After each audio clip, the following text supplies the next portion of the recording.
आजकाल सर्वच घरांमध्ये फॉल सीलिंग केला जातो. तो एक प्रकारचा ट्रेंडच सुरू झाला आहे. कारण फॉल सीलिंग यूज केल्यामुळे तुम्हाला फॅन्सी लाईट फिटिंग यूज करता येतात. तर त्या लाईट फिटिंग कोणत्या आहेत हे जाणून घेण्यासाठी माझा हा व्हिडिओ शेवटपर्यंत बघा. माझ्या चॅनलला सबस्क्राईब करा, लाईक करा आणि आवडला असेल तर हा व्हिडिओ तुमच्या फॅमिली आणि फ्रेंड्ससोबत शेअर करा.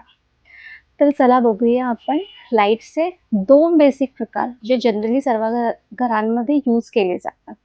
दोन टाईपचे लाईट्स आपल्याला डिरेक्ट लाईट म्हणून यूज केले जातात. ॲक्च्युली आता बऱ्याच प्रकारच्या लाईट फिटिंग मार्केटमध्ये अवेलेबल झाल्या आहेत. पण नेमक्या कोणत्या लाईट्स आपल्याला डिरेक्ट लाईट म्हणून यूज केले जातात याबद्दल थोडं कन्फ्युजन असतं. तर त्यातला एक जो कॉमनली सर्व ठिकाणी यूज केला जातो तो प्रकार म्हणजे एलईडी पॅनल लाईट. या इमेजमध्ये तुम्ही बघाल इथे मी हा एलईडी पॅनल लाईट तुम्हाला दाखवला आहे. हा एलईडी पॅनल लाईट म्हणजे बेसिकली एक स्क्वेअर फिटिंग येतं आणि त्याच्या चारी बाजूला एलईडी स्ट्रीप लावलेली असते. त्याचं वरचं जे कव्हर आहे ते फ्रॉस्टेड ॲक्रेलिक मध्ये फिनिश असतं. ही जे काही लाईट आहे म्हणजे पॅनल लाईट हा डिरेक्ट लाईट म्हणून यूज केला जातो. इन द सेन्स ह्या लाईटचा जो फ्लो आहे तो डिरेक्ट यूज केला जातो आणि बऱ्याच चांगल्या प्रमाणात आपल्या रूमला हायलाइट केलं जातं. जिथे कुठे तुम्हाला डिरेक्ट लाईट आणि प्रॉपर लाईट तो रूम तुमचा व्यवस्थित ब्राईट झाला पाहिजे त्या ठिकाणी ह्या लाईट्स यूज केल्या जातात. In the sense living room, किचनमध्ये, बेडरूममध्ये, स्टडी टेबलमध्ये किंवा बऱ्याच शोरूममध्ये सुद्धा ह्या लाईट्स यूज केल्या जातात. या लाईट तुम्हाला कॉमनली सगळीकडे अवेलेबल होते. सुरुवातीला जेव्हा ह्या लाईट मार्केटमध्ये आल्या होत्या तेव्हा अराउंड मला वाटतं 900 to 1800च्या रेंजमध्ये ह्या लाईट्स अवेलेबल होत्या. पण आता ह्या लाईट्स तुम्हाला आय थिंक मिनिमम 450 पासून पुढे मला वाटतं 900, 1500 पर्यंत अवेलेबल आहेत.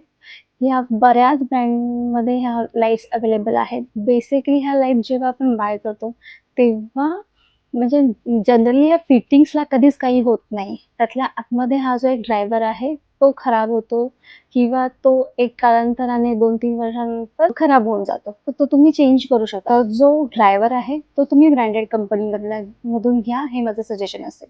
आणि नॉर्मली ह्या फिटिंग्स लावल्यानंतर तुम्हाला 3 ते 4 वर्ष तरी काही प्रॉब्लेम येत नाही. ह्या लाईट्स यूज केल्यामुळे बऱ्यापैकी तुमचा रूम ब्राईट दिसतो आणि खूप छान लाईट्स सगळीकडे स्प्रेड आउट होतो. लाईटमध्ये बेसिकली 3 प्रकार येतात. फर्स्ट म्हणजे कूल लाईट, सेकंड म्हणजे नॅचरल लाईट आणि थर्ड म्हणजे वॉर्म लाईट. तर normally as a interior designer म्हणून मी तुम्हाला सजेस्ट करेन की तुम्ही नॅचरल लाईट यूज करा. यामध्ये व्हाईट आणि येलो लाईटचं कॉम्बिनेशन येतं आणि त्यामुळे तुमच्या घराचा जो काही डेकोर आहे तो अजून छान प्रकारे दिसतो. इवन हा लाईटचा जो काही ॲम्बियन्स आहे तो पण खूप छान क्रिएट होतो. सेकंड टाईप आहे ते म्हणजे सीओबी लाईट. सीओबी लाईट्स म्हणजे हे जे तुम्ही इमेजमध्ये बघाल याला सीओबी लाईट म्हणतात. याचं जे फ्रंटचं कव्हर आहे ते ट्रान्सपरंट ॲक्रेलिकमध्ये येतं आणि ह्याच्या लाईटचा जो फोकस आहे तो तेवढा एरिया फक्त फोकस करतो. ह्याला मेनली फोकस लाईट म्हणून यूज केलं जातं. म्हणजे तुम्हाला कुठे डिस्प्ले एरियामध्ये यूज करायचं आहे, काही गोष्टीला हायलाईट करायचं आहे, तिथे तुम्ही ह्या लाईट यूज करू शकता. बट ॲज अ डिझायनर म्हणून मी तुम्हाला सजेशन देऊ शकते की ह्या लाईट्स तुम्ही डिरेक्ट लाईट म्हणून पण यूज करू शकता. ह्या लाईट यूज केल्यामुळे तुम्हाला तुमच्या घराचा जे काही ॲम्बियन्स आहे किंवा मूड लाईट आहे ते खूप छान प्रकारे डेकोर करता येते. इवन तुम्ही एलईडी किंवा ह्या लाईटचं कॉम्बिनेशन सुद्धा यूज करू शकता. बट ह्या लाईटचं रेंज थोडी महाग आहे मार्केटमध्ये.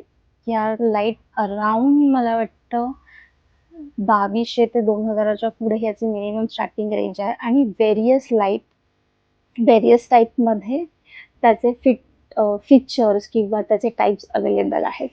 ह्या लाईट्समध्ये तुम्हाला एक प्रकार येतो ज्याच्यामध्ये तुम्ही लाईटची इंटेन्सिटी कमीही करू शकता आणि लाईटची इंटेन्सिटी वाढवू शकता. ॲट द सेम टाईम तुम्ही त्याच्यामध्ये 3 कलरही यूज करू शकता. इट मीन्स ह्या एकाच लाईटमध्ये तुम्ही तिन्ही प्रकारच्या कलर जे असतात म्हणजे कूल व्हाईट, नॅचरल व्हाईट आणि वॉर्म व्हाईट हे ॲडजस्ट करू शकता. त्यासोबत एक रिमोट येतो. मला वाटतं पर बेडरूम किंवा पर रूम एक 700 to 800चा तो रिमोट असतो आणि त्याच्यावरती ब्लूटूथ द्वारे ते चारही लाईट किंवा जेवढे कितीही फिटिंग्स आहेत ते कनेक्ट केले जातात आणि ते तुम्ही without wiring in the sense रिमोटसाठी तुम्हाला काही वेगळं वायरिंग करावं लागत नाही. जे काही बेसिक वायरिंग जे तुम्ही लाईट पॉईंटसाठी यूज केलेलं असतं तेवढं इनफ असतं आणि मग ते तुम्ही रिमोट मधून तुम्ही त्याची इंटेन्सिटी कमी करू शकता, तुम्ही त्याचा कलर चेंज करू शकता ॲज पर युअर रिक्वायरमेंट आणि ॲज पर युअर मूड. तर ॲज अ डिझायनर म्हणून मी तुम्हाला ह्या COB लाईट सजेस्ट करेन, कारण त्या यूज केल्याने खरंच खूप सुंदर दिसतं. मी गेली 10 वर्ष या फील्डमध्ये आहे. मी एका फर्मसोबत गेली 10-12 वर्ष काम करते आणि आम्ही सगळीकडे क्लायंटला ह्याच लाईट्स यूज करायला फोर्स करतो. रिकमेंड करतो. फोर्स नाही, रिकमेंड करतो. याला ह्या लाईट्स म्हणजे COB लाईट्स यूज करण्यासाठी आम्ही त्यांना रिकमेंड करतो. सुरुवातीला काही क्लायंटची अशी रिॲक्शन असते, की "अरे, ह्यामधून मला खूपच फार कमी लाईट मिळतोय. मला खूप ब्राईट लाईट यूज करायची सवय आहे." बट ॲज अ डिझायनर म्हणून मी त्यांना सजेस्ट करतो आणि नंतर ते त्यांना खरंच पटतं आणि ते सांगतात आम्हाला नंतरचा फीडबॅक देतात, की खरंच या लाईटचा ॲम्बियन्स खूप सुंदर आहे आणि याचा इफेक्ट पण खूप सुंदर आहे. म्हणजे as compared to LED panel light, COB light will always recommend to everyone. थोड्या एक्सपेन्सिव्ह साईडला जातात, बट सेम थिंग की त्याची ड्युरेबिलिटी फार जास्त आहे. म्हणजे 2-3 वर्ष काहीच होणार नाही आणि जरी झालं, तरी तर ड्रायव्हर खराब होऊ शकतो आणि तो इझिली तुम्ही कुठेही तुम्हाला तो ड्रायव्हर इझिली मिळू शकतो किंवा तुमचं कोणी लोकल इलेक्ट्रिशियन आहे, तो सुद्धा तुम्हाला आणून देऊन ते तुम्ही चेंज करू शकता. एवढ्या इझिली ते अवेलेबल आहेत. तर असे हे 2 लाईटचे प्रकार होते. एक COB आणि एक पॅनल. अजून तुम्हाला काही इन्फॉर्मेशन लाईट्सबद्दल किंवा काहीही इंटिरियर रिलेटेड हवे असेल, तर मला खाली कमेंट बॉक्समध्ये कमेंट करा आणि थँक सो मच. हा माझा फर्स्ट व्हिडिओ होता आणि तुम्ही सगळ्यांनी हा व्हिडिओ शेवटपर्यंत बघितलात. Thank so much. मनापासून तुमचे आभार.